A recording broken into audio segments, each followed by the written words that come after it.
Hello and welcome to অধ্যয়ন academy. অধ্যয়ন একাডেমিতে তোমাদের সকলকে স্বাগত। আজকের এই অংশে আমরা ভারতবর্ষের কৃষি ব্যবস্থার অত্যন্ত দুটো গুরুত্বপূর্ণ বৈশিষ্ট্য নিয়ে আলোচনা করব। প্রথম বৈশিষ্ট্য সাবসিস্টেন্স এগ্রিকালচার সিস্টেম, অর্থাৎ ভারতবর্ষের ক্ষেত্রে আমরা যে কৃষিকাজ দেখি, এই কৃষিকাজের চরিত্র হচ্ছে জীবন ধারণ ভিত্তিক কৃষিকাজ।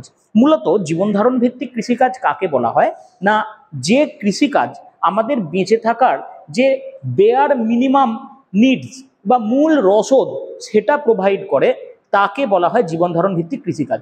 ভারতবর্ষের ক্ষেত্রে যেহেতু আর্থিক প্রগতি এতটা ভালো নয়, জমির পরিমাণ কম, মানুষজনের সংখ্যা বেশি, জমির ওপর মানুষের প্রেসার বেশি, এবং যে কারণে ভারতবর্ষের মতো একটা দেশের ক্ষেত্রে কৃষির উৎপাদনের মাত্রাটা মাথাপিছু উৎপাদন তুলনামূলক অনেকটা কম হয়, সেই কারণে জীবন ধারণ ভিত্তিক কৃষিকাজ বলা যায়। মূলত কৃষিকাজে এই উৎপাদন যা হয় সেটা ফ্যামিলিতে ডিস্ট্রিবিউট করতে, নিজেদের জীবনে বেঁচে থাকার জন্যই ব্যয় হয়ে যায়। কিছু ক্ষেত্রে হয়তো যদি সারপ্লাস থাকে তাহলে বিক্রি করার প্রবণতা থাকে। এছাড়া সাবসিস্টেন্স এগ্রিকালচারের আর যে কিছু বৈশিষ্ট্য আমরা দেখতে পাই, যেমন হচ্ছে এই কৃষিক্ষেত্রে আমরা দেখতে পাই যে ফ্যামিলির লোকজনদেরকে কাজে লাগানো হচ্ছে, সেটা ভারতবর্ষে দেখা যায়। তারপর গৃহপালিত পশু, গরু বা মহিষ যদি থাকে, তাদেরকে আমরা কৃষিক্ষেত্রে ব্যবহার হতে দেখি, এক্ষেত্রে সেটা দেখা যায়। ফলত ভারতবর্ষের এগ্রিকালচারাল সিস্টেমকে আমরা সাবসিস্টেন্স এগ্রিকালচার বলতে পারি।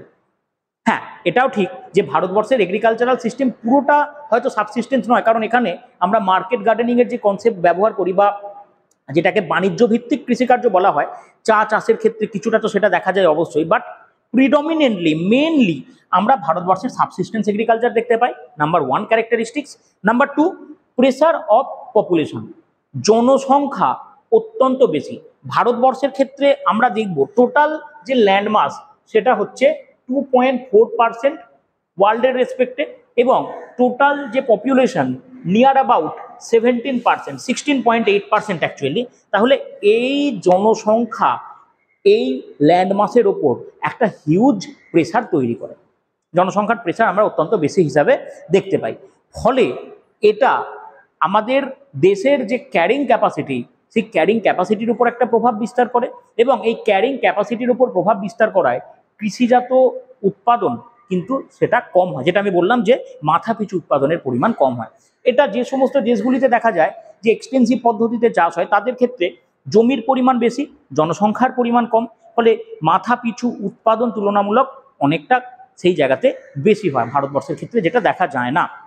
মোটামুটি এক কথায় যদি বলা হয় যে ভারতবর্ষের কৃষি ব্যবস্থার দুটো বৈশিষ্ট্য আলোচনা করো, তাহলে এই দুটো পয়েন্টের ভিত্তিতে কিন্তু আমরা আলোচনা করতে পারি। আশা করব এই দুটো অংশ বুঝতে কোনো অসুবিধা থাকার কথা নয়। তোমাদের যদি কোনো জায়গায় সমস্যা হয়, তোমাদের গুরুত্বপূর্ণ মতামত নিচের কমেন্ট সেকশনে জানাতে ভুলো না।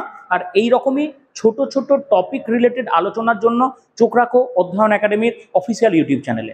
Thank you.